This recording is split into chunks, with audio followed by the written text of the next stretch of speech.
Follow along with me for 6 minutes. We're gonna take this ball, we're gonna find the area that is at an angle, kind of somewhere between the hamstring and the quad, right down here along this line.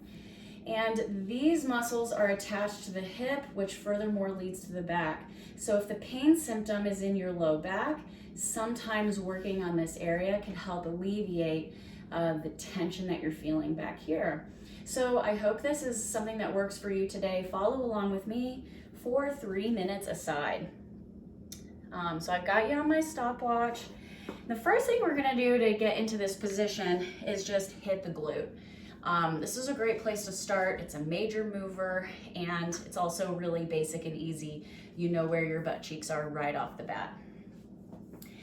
And so what you're doing here is exploring anything that feels tight around like your sit bones. You can even go up to where we feel tension from sitting all day or standing. This is where we gather a lot of tightness, and you can even go to the butt crack, which sounds kind of weird, but there's muscles in there.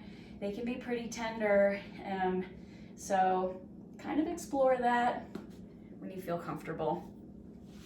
But we're gonna go now to the area of focus today. So if you see along the pant line, this is not the hamstring, this is not the quad.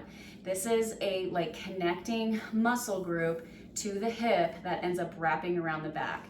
So I wanna find the hip by laying on my side. All right, so if you're just not really sure what's going on, lay on your side with your softball, but then prop up to your hand. So from here, I want you to roll the ball down just a little bit. And for me, this is a really tender spot. Immediately, it feels almost like bones, especially the more I rotate a little bit towards where I have this pocket. It feels like bones, but it's not. It's really tight muscles. And for a long time, I avoided this because I was thinking, hey, this hurts so bad, I think it's a bone. It's not. That's probably why I was in so much pain for a long time.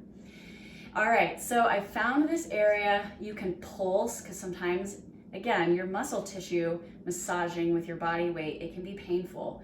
So lifting up and kind of pulsing around. I don't know if you can tell, but I've been taking the body weight off a little bit. And then from here, we're going to keep this relaxed, slightly bent, and we're going to kind of turn our body towards the floor and allow that ball to kind of slide down about halfway or a third the way of the leg. So I'm gonna angle myself maybe differently so you can see I'm pushing in something that feels like bone. It's not. And I'm going to then drag the ball down the leg. So you can see that I'm using a lot of support from my arm. This is where mobility tends to get pretty difficult for people because it's not just mobility. You're doing a little bit of strength work and stability work in the shoulder. If it's fatiguing, it's okay to put a 4-minute clock up, 6-minute clock up, 8-minute clock, however long you want to do this, and just switch sides as needed. There's really not a good way to do this particular movement without propping yourself up. I suppose you could find a bench or perhaps something to lean on. Just make sure you're able to get in this angle, right? Unfortunately, that's been 3 minutes for that side. So we're going to switch sides. Starting at the butt cheeks again. So my routine is to start in your typical gushy butt cheeks. And I like to rock left to right quite a bit. That helps me find the stringy stuff because the minute you get to a lump, well, get on top of the lump, push your body weight on top of it. You could actually do that for seconds or even minutes if you dare to do so. And then keep on massaging left to right, up and down. You could go towards the butt crack. It's oddly tight. I don't even know how. I don't know how that's tight. But I like to hit especially this very top of the butt, right below the hip, where you hold some tension. And part of that is because we're going to roll onto our side where our home base at the hip is. Feel something super tight, so I'm just gonna push on it for a minute. Not a minute, but you know what I mean, a minute. and just kind of roll around. Okay, so I'll make sure I get ample time on this side area because this is really the main mobility piece of today. All right, so I'm around the hip, and you're gonna, I'm immediately on that spot that feels like bone, but it's not. This leg is bent, it's just slightly, and I'm just gonna turn my torso towards the floor as it rolls a little bit down. Right, it's not very much. You can see that I'm barely even halfway down the leg. So I'm a little bit more on the butt cheek now and kind of rolling underneath that line. Go back to the hip, roll a little bit on that line, right?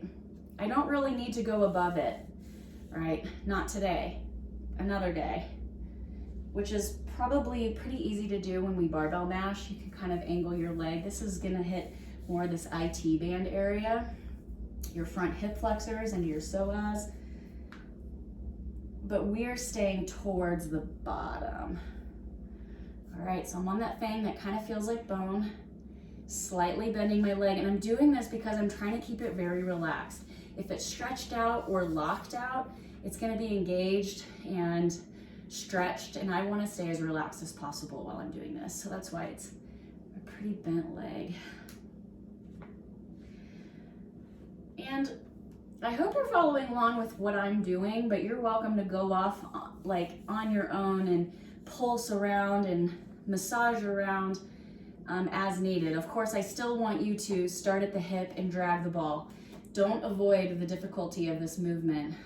To experience pain, just breathe out and stay relaxed. Take breaks as you need to.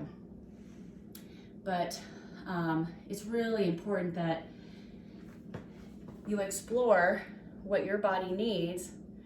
But sometimes my experience working with clients for over a decade is they tend to avoid something that is too painful for them. I would rather you take small breaks and accumulate the time versus avoid something altogether.